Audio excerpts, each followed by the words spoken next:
लगभग 10 महीने के आसपास हो गया है, किसान आंदोलन लगातार चल रहा है। सरकार ने 3 कानून बिल बनाए थे, 3 कानून बनाए थे किसानों को लेकर। ये कहा गया था कि ये तीनों कानून किसानों के हित में होंगे, लेकिन किसानों ने उन तीनों कानून को नकार दिया। किसानों का कहना है कि ये कानून किसानों के हित में नहीं है। लगातार आंदोलन चल रहा है।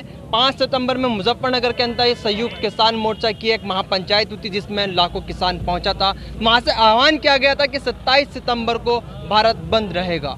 आज मुजफ्फरनगर में हम मौजूद हैं। मुजफ्फरनगर का नेशनल हाईवे है और यहाँ पर किसान लोग जो हैं उन्होंने रास्ता बंद किया हुआ है। हमारे साथ मौजूद है भारतीय किसान यूनियन के राष्ट्रीय प्रवक्ता के पुत्र चौधरी चरण सिंह टिकैत। हम इनसे बात करेंगे कि आज के इस भारत बंद से, रास्ते बंद है, क्या प्रभाव पड़ेगा सरकार पर? देखो, कुछ ना कुछ तो प्रभाव पड़ेगा। 5 तारीख में आह्वान हो गया था कि 27 सितंबर को भारत बंद रहेगा। इतने दौर की वार्ता हो चुकी, कोई समाधान नहीं निकला। 22 जनवरी से सरकार का अता पता नहीं है सरकार नहीं है। अपने घूमने में मस्त है, वे विदेश के दौरे पे मस्त है, अपना घूम रहे प्रधानमंत्री भी। क्या हमने तो राकेश टिकैत जी ने ट्वीट भी किया था कि वहाँ पे भी जो यूएन के प्रेसिडेंट है कि वो मोदी से बात करेगी। आपके भारत में 10 महीने से किसान आंदोलन कर रहे हैं। चरण सिंह जी, आपसे सवाल है, 10 महीने से ज़्यादा आप आंदोलन पर बैठे हो। आंदोलन आपका गाजीपुर बॉर्डर भी है, पंजाब में भी आपने आंदोलन किया। लगातार मुजफ्फरनगर के भी अंदर आपकी लगभग 2 से 3 पंचायत हो चुकी हैं और गांव-गांव जाकर के भी पंचायतें हो रही हैं, लेकिन सरकार के ऊपर कोई ज़रा रद्दी भर भी कोई फर्क अब तक नहीं पड़ा। कल भी किसान महापंचायत मुजफ्फरनगर के अंदर हुई, उन किसानों से बात की गई तो उन्होंने कहा कि 5 सितंबर को जो किसान पंचायत हुई उसमें किसानों की बात नहीं हुई। सरकार तो व्यापारियों की सरकार है। नहीं, व्यापारियों की सरकार है, मैं मानता हूँ व्यापारियों की। आप कह रहे हैं कि व्यापारियों, क्योंकि आप लगातार कह रहे हैं कि सरकार व्यापारियों की। अगर सरकार व्यापारियों की है तो कल महापंचायत क्यों फिर से हुई मुजफ्फरनगर के अंदर किसानों की? ये तो इन्होंने करवाई भाई, भाजपा वालों ने। सबको नहीं पता, ये तो सबको पता है कि जो 5 तारीख की पंचायत हुई थी वो किसानों की हुई थी और जो 26 तारीख में हुई वो भाजपा की पंचायत है। कल किसानों से वहाँ बात हुई। किसानों का कहना था कि जो लोग आंदोलन पर बैठे हैं वो लोग बैठे हैं जिन्हें घर में रोटी नहीं मिल रही। ये बयान थे कल के किसानों के।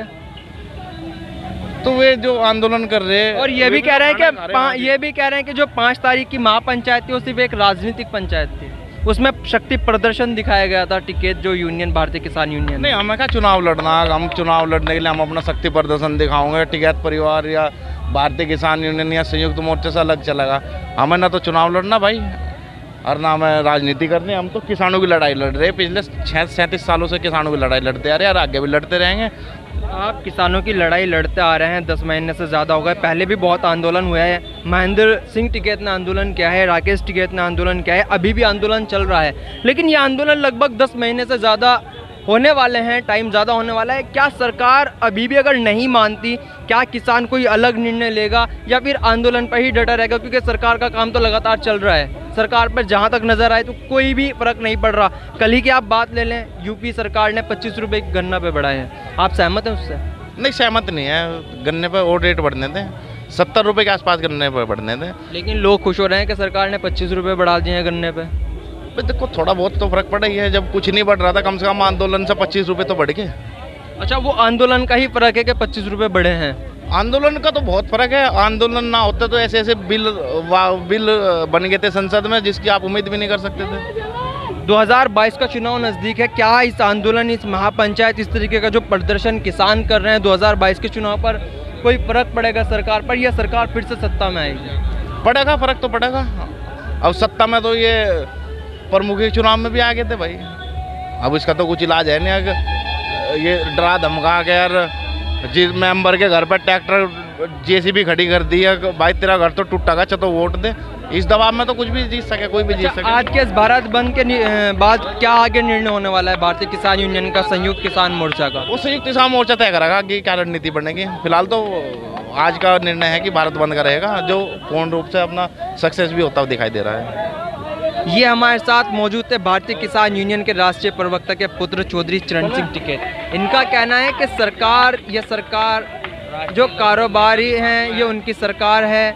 ये सरकार बिजनेसमैन जो बड़े लोग हैं, जो बड़े उद्योगपति हैं, ये उनकी सरकार है। ये जनता या किसान की सरकार नहीं है। समझ ये है कि सरकार लगातार से ज़्यादा क्योंकि अगर हम बात करें किसानों की, किसान 10 महीने से ज़्यादा होने वाला है बॉर्डर पर डटा है, आंदोलन चल रहा है और जगह जगह शक्ति प्रदर्शन की भी अगर हम बात करें किसान कर रहा है। और आज मुजफ्फरनगर का ये नेशनल हाईवे है, मैं दिखाना चाहूँगा आपको, ये नेशनल हाईवे जो दूसरा स्टेट जोड़ता है, उत्तराखंड की अगर हम बात करें उत्तराखंड यहीं से जुड़ता है, ये पूरी तरीके से पूर्ण रूप से बंद है। आप इधर दूसरी साइड देख सकते हैं कि जो लोग यहाँ पर इस रास्ते से होकर दूसरे स्टेट में जाने वाले थे वो ट्रक यहाँ पर फिलहाल रोके हुए हैं, क्योंकि 5 बजे तक का इन लोगों का ये आज भारत बंद का आह्वान हुआ था 5 सितंबर की महापंचायत में।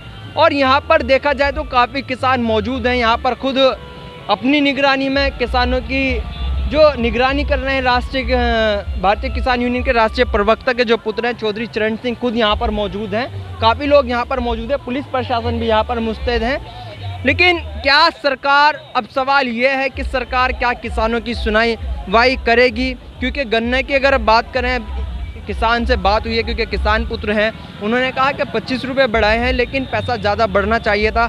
सरकार ने दावा किया था, जो उनका मैनिफेस्टो था, जो घोषणा पत्र था, उसमें सरकार ने खुद 370 रुपये क्विंटल का दावा किया था। लेकिन अभी भी सरकार अंत में, जब सरकार ख़त्म होने जा रही है, 4.5 साल का कार्यकाल पूरा हो गया, तब जाकर सरकार ने 25 रुपये बढ़ाए हैं। जुड़े रहें आप हमारे साथ, हमारे खास कार्यक्रम, हमारे खास चैनल प्रदेश क्राइम बुलेटिन।